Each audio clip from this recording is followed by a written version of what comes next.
you do when your church won't follow you? I mean, you've cast a bold vision, you've prayed passionately, and you've rallied your congregation, and they just don't seem to be moving. It's maybe that they're not rejecting the vision, but they're more rejecting the timing. When maybe is it not a no, but just a not yet? The idea may be that adjusting your pace might be the breakthrough that your church is really looking for. Today, we're going to unpack exactly how to bounce back from a campaign that missed the mark.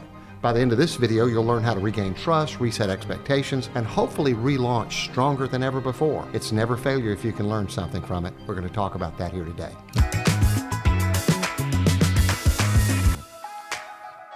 Hello, friends. Hello, listeners.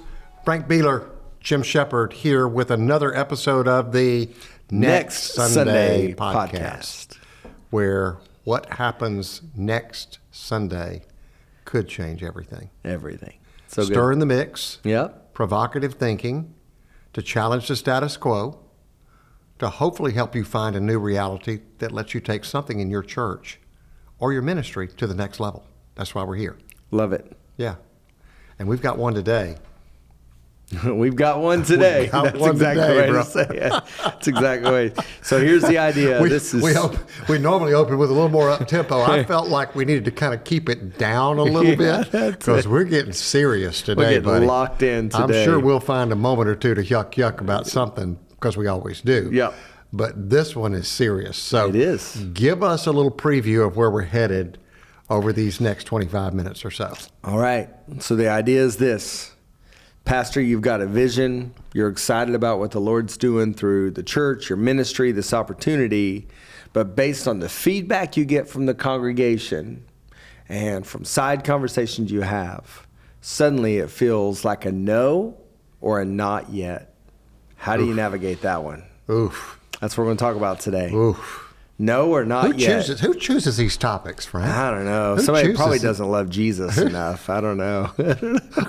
How do we get drawn into talking about this? I love the conversation, actually. I love this conversation because in our work, as you know, this happens more often than we would prefer, right? Which is why we always say, you do some of the inquiry calls when people call in for the first time, as do I. And when they want, hey, so, it's September and we're thinking about launching an initiative and we'd like to finish it by Thanksgiving. And of course, you and I are always going to say, well, I got two choices. I can do it right or I can do it fast. But you got to choose one. Yeah, that's it. So good. Usually gets a little silence on the other end. Crickets. And the reason I bring that up, Frank, is I think that is one of the things that happens too often. Mm-hmm. I just believe, I could be wrong about this. I just believe that almost every church has enough inside information that you can find this stuff out before you go too far down the road. Yeah. And to me, I won't say it doesn't happen in the corporate leadership circles. It certainly does. I think it happens more frequently in church leadership circles that we get a few leaders in the room and we start to believe everything we're saying and that everybody outside of that room is going to believe everything we're saying as well. And we don't just stop and pause to build what you and I might call are the concentric layers of support. Yes. Right? So if I've got 7 people on my executive team, all of whom are like, Pastor, let's go.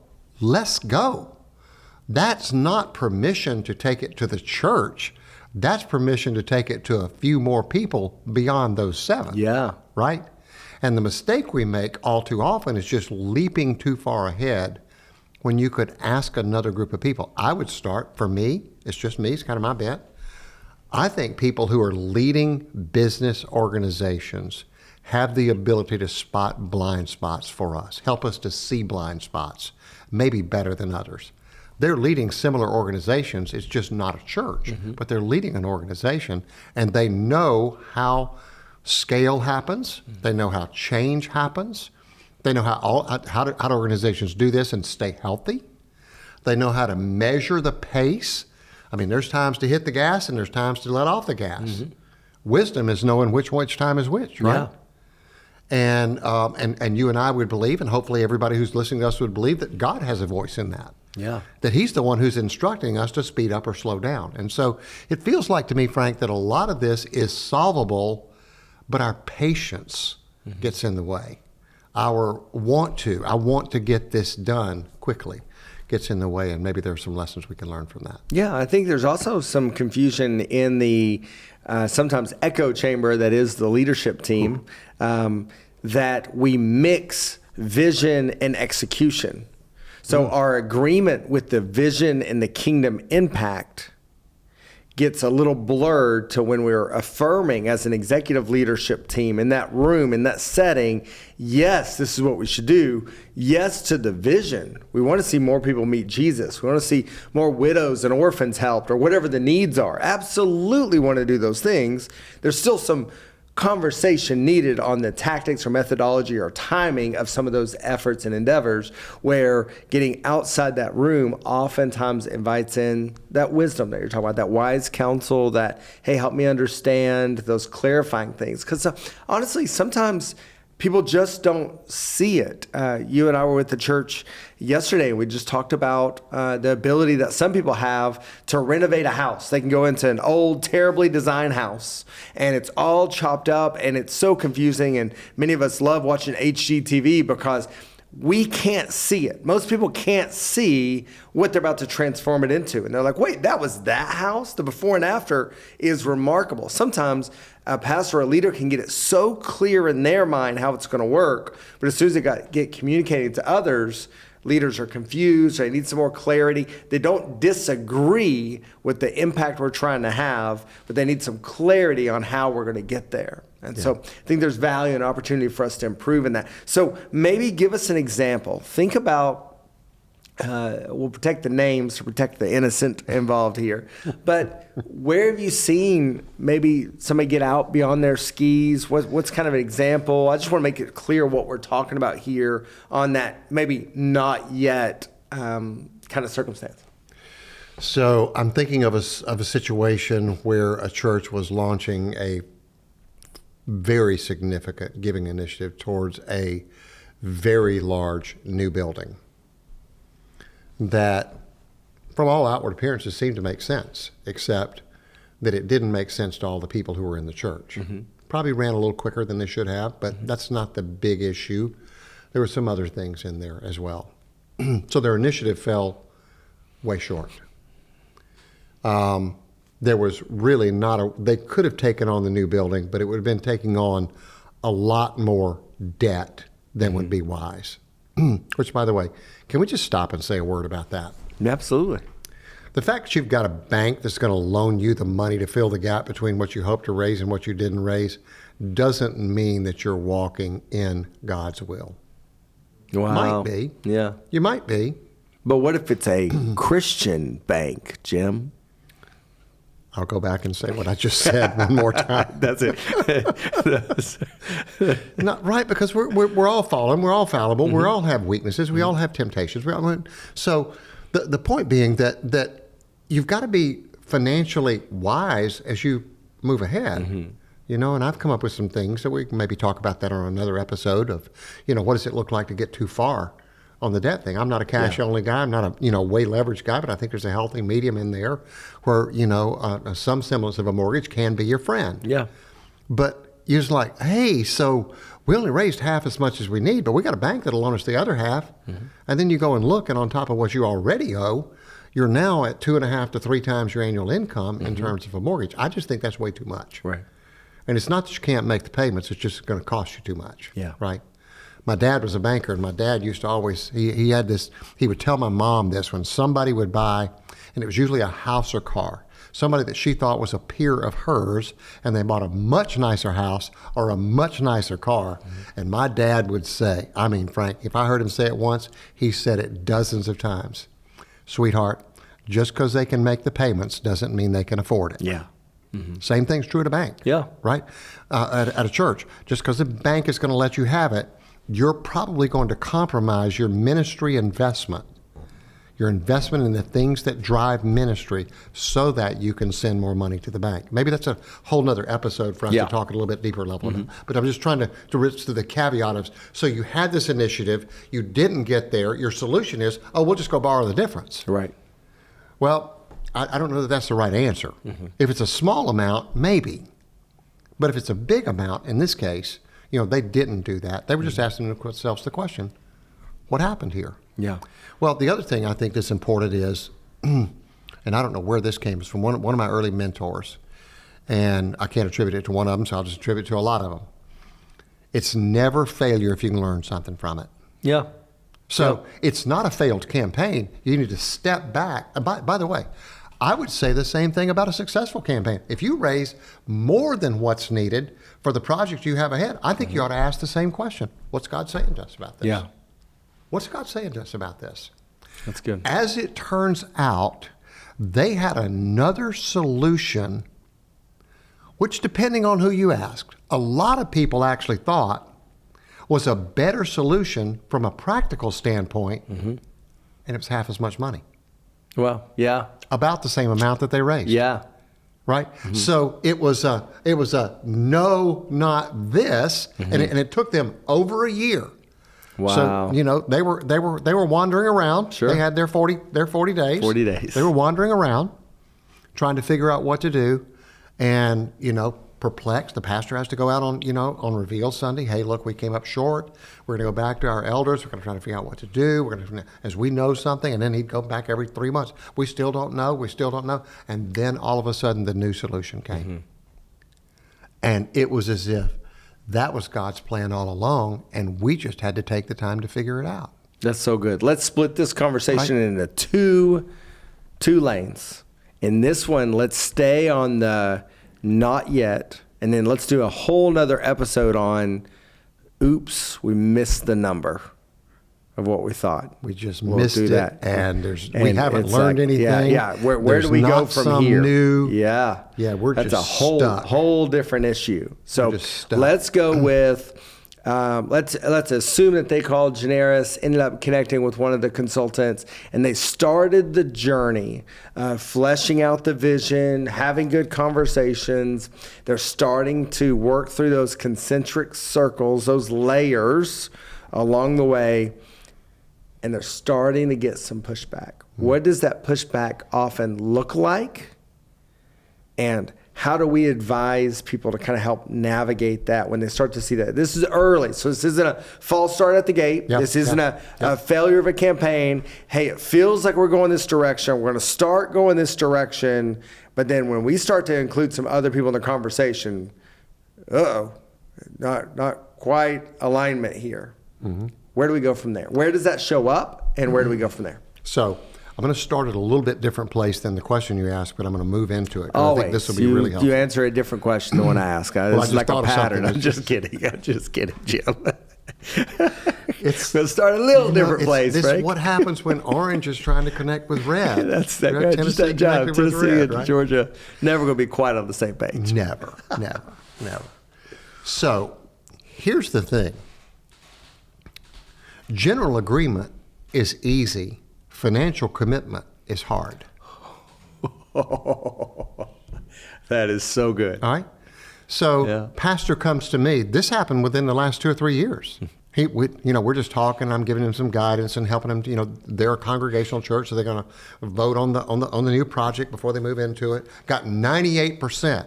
The pastor comes to me, and he's so brimming with confidence, Frank, that it's as if the capital campaign has already taken place and we've raised all the money. And I said to him, Pastor, I don't want to dampen your enthusiasm, but after 3 decades of doing this work, here's what I know. There is a chasm, oftentimes a large chasm, between general agreement, which is a congregational vote, and financial commitment, which is Commitment Sunday. Wow. And the reason we do these campaigns the way we do it is to bridge this gap.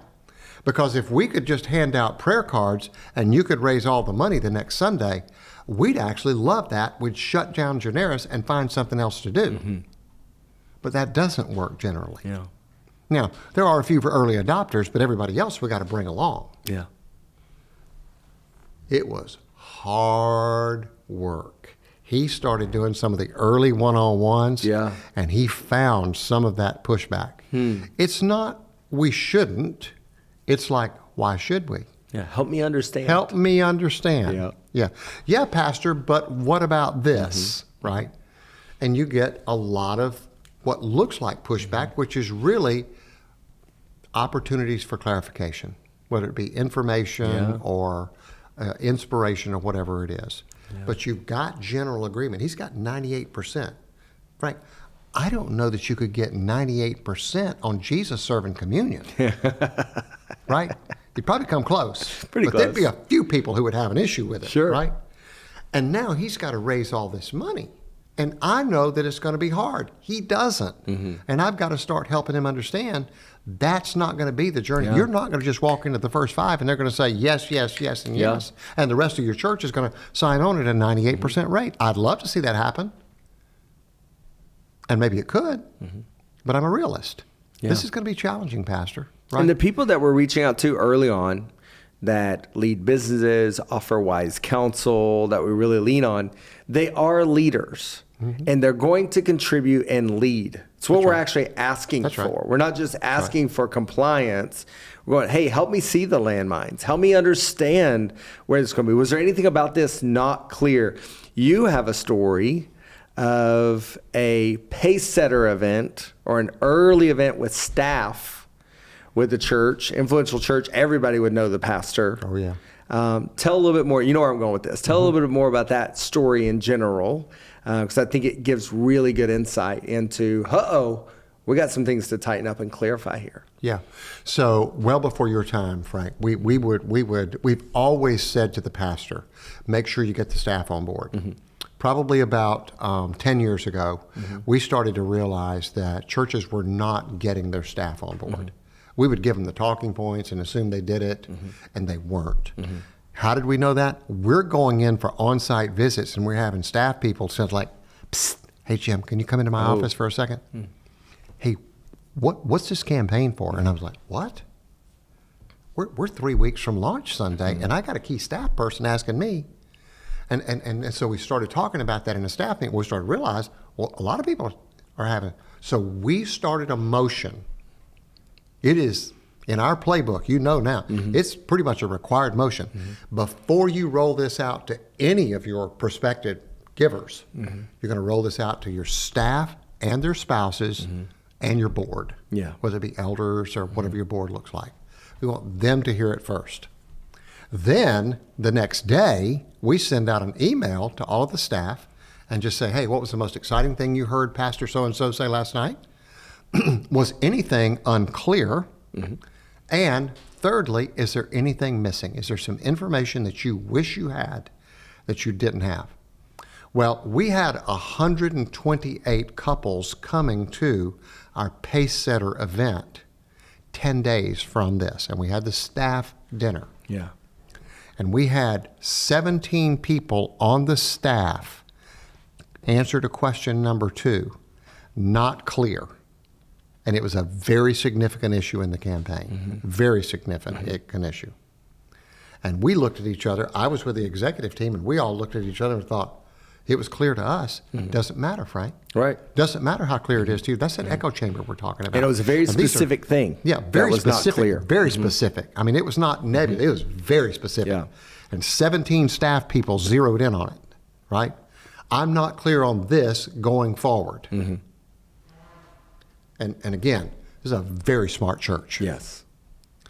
And so we sat and we figured it out, because the one thing we couldn't do is we couldn't have those 128 couples, very successful business people, most of them. We couldn't have any of them walk away and say, I'm not clear about this point. Yeah. Right?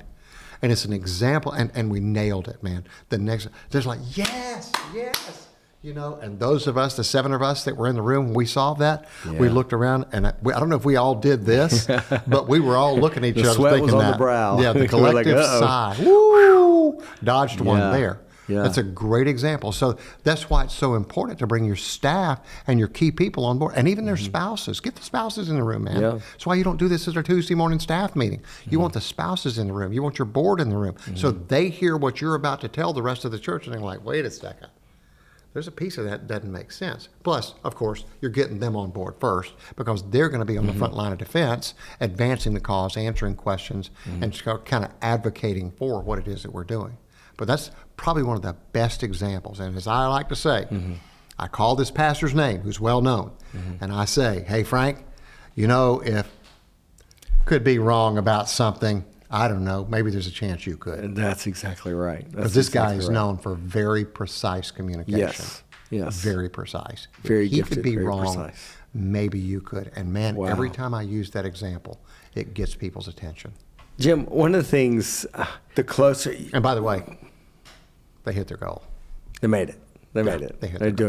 They're doing tremendous work. Yes, they are. Tremendous Yes, they are. work. Tremendous work. Kingdom work. That's incredible. Yes. As you know, I've gotten closer and closer and closer to Generis and got to go with lots of different consultants to see them in action. It's been fun watching you do that too. Man, it's been so awesome to go from an outside consultant to falling in love with the work, to getting into the work, to now seeing all of our consultants all over. We have 40 of them all over the country serve churches.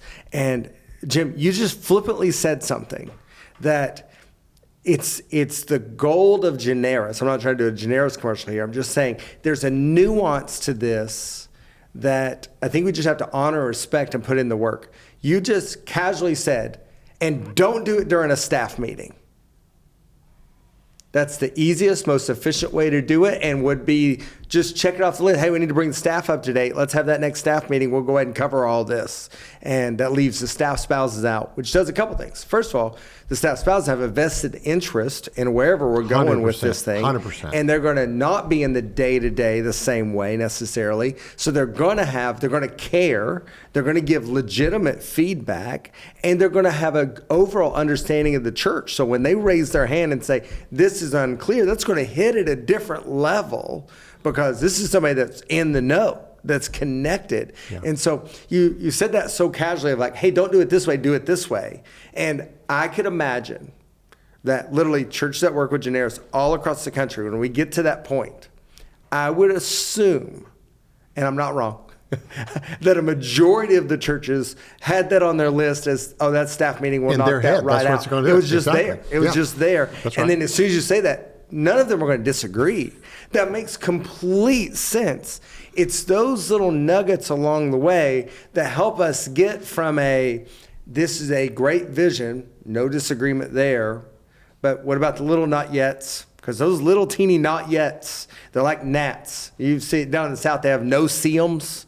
You know, the bugs, the no-see-ums? Bro. The no-see-ums in the church campaign are the not yets. This is a local issue. This is a local issue you're talking about. Right. The no-see-ums. The no-see-ums are these little bugs that will drive you crazy. Yes. But they're so small, we call them no-see-ums. Okay. Well, in the church campaign world, it's real simple. There's a lot of the them around. no-see-ums are called the not yets. That's right. And there's all these little not yets, like little gnats flying around. And if you don't address it and don't kind of follow along and kind of follow a plan of letting other people speak in and see those gaps, what do I need to speak to? It's not that the impact is unclear necessarily. That has not been my experience. The churches that we go to serve that are wanting to raise money for an initiative, they are not confused on the impact they want to have. No. There needs to be some clarity on how we get there. And there definitely is dispute among the church on how we get there and how people assume it's going to happen and what it's going to look like and what it's going to smell like and all kinds of opinions there. So we've got to guide people on this journey. So I just want to point out that's one of those little insights that's so valuable, Jim, that you just kind of like popped right over. That just means the world. But here's the bigger implication of that, Frank. And we really, in our work with churches, we have to press back against this a lot. The easiest way is oftentimes not the best way. Okay, that would be the easiest way to do it, but that's not the best way to do it because it ignores the spouses and their role in it. It ignores the time that you really need to do that properly. It ignores the fact you need to invite your your polity, whoever that is, if it's elders or your board or however you do that, they need to be in the room with their spouses. These are the people that know you the best and love you the most and are likely to give you the best feedback right there. Don't do it during staff meeting just because it's easy. I mean, I can't tell you the number of times. You actually heard an issue yesterday where the easiest way to do it, and I just pushed back, and I was like, that's not the best way. Right? There's a time for efficiency. Yes, there are efficient things. Like, for example, people will ask me, why can't we just use digital pledge cards? They'll feed right into our contribution system. If we do it another way, our staff is going to have to do, because writing it down on a physical card is a better way to do it for our people than to allow them to do it digitally. It produces a whole different response by doing it that way. I know it's not as easy on your staff, but you need just to have staff to take care of that. Okay, got it. Yeah, things like that. That's right. And those are the kinds of things underneath that if you don't challenge those things, if you don't deal with those things along the way, that's where you get too far out over your skis, and all of a sudden you're trying to run an initiative to raise 8 and you've got 5. You're trying to have an initiative to raise 15 and you've got 6. You're trying to have an initiative to raise 2.5 and you've got 900,000, right? Things like that. And the problem with that too, Frank, is that most of our clients are growing churches. Some of them are in early growth phase. And the whole problem with a campaign, an initiative that appears to have failed, and I'm going to use that, appears to have failed. The financial optics suggest that we didn't do this right is not only do you now have to deal with that, but you're now bringing into question other things about your leadership, because they're now thinking, well, if Pastor Frank could be wrong about this, what else might he be wrong about? And so it potentially interrupts the entire momentum of your church, which is why it's wise to slow down, build those concentric layers of support, listen, pay attention to blind spots. Make sure you have people who speak into your blind spots, because once you get too far down the road, it's really hard to put that thing in reverse. It's really hard. And that's what we would say is, rather than getting there and dealing with it, why don't we talk about the things that could help you not get there? And to be trying to raise 7.2 and raise 7.8. To be like, friends of mine that were trying to raise 16 million and had 18.1 million, right? Those are the kinds of are the ones that are slowing down, that are building the layer of support, running the playbook, correctly, not using shortcuts, and understanding that it takes time to move from general agreement to financial commitment. Jim, that's so good. One last thought. I would say every interaction along the way of those circles does one of two things. It either builds trust or it loses trust. There's no neutral. So as we're going through this journey, if we try to skip steps, we're more likely to lose trust, lose that confidence. And so if we go in with the stakes like that each part of this process is a part of building trust or losing trust, we have this tremendous opportunity to disciple people, guide people, lead people on a journey where they're getting more trusting of the leadership, of the congregation, of the church, and the vision and where we're going. Or if we skip steps, there are these little opportunities to kind of lose some trust along the way and assume that we've got enough relational capital in the bag to offset the trust deficit that's there. So we've got to be careful. Well, that's a good place to land the plane for today, Frank. Let's land the plane. I think we gave them something to think about today. We stirred the pot a little bit, challenged your thinking, maybe a little bit provocative, maybe a lot provocative for some people. But gave you hopefully some insights that would help you to avoid these things that we talked about, because this is the Next Sunday podcast, and what happens next Sunday could change everything. Everything. Love it.